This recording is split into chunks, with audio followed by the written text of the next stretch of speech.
रशियामध्ये अण्णासाहेब साठेंचं तुम्ही उद्घाटन केलं होतं, उपमुख्यमंत्री होता. आज मुख्यमंत्री म्हणून आज अण्णासाहेब साठेंचं साताऱ्यातल्या राजधानीत तुम्ही उद्घाटन केले. 2 वेळा या पुतळ्याचं उद्घाटन करण्याचा योग तुमच्या नशिबाला काय अतिशय आनंद आहे.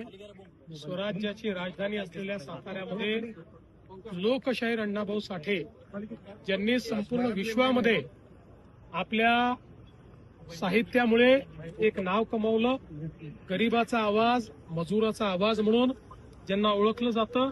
संयुक्त महाराष्ट्राच्या लढाईत ज्यांनी एक आग अशा प्रकारची ओतली होती की त्यांनी अनेकांना स्फुरण मिळालं होतं.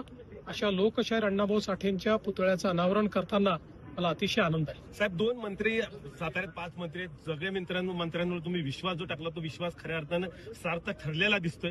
कसं बघताय याच्याकडे? मला अतिशय आनंद आहे. आमचे सगळे मंत्री अतिशय एफिशियंट आहेत आणि आजचा जो कार्यक्रम आहे विशेषतः 30 लाख घरांचं जे काम आपण या ठिकाणी करतो, याकरता मी ग्रामविकास मंत्री जयकुमार गोरे यांचं मनापासून अभिनंदन करीन.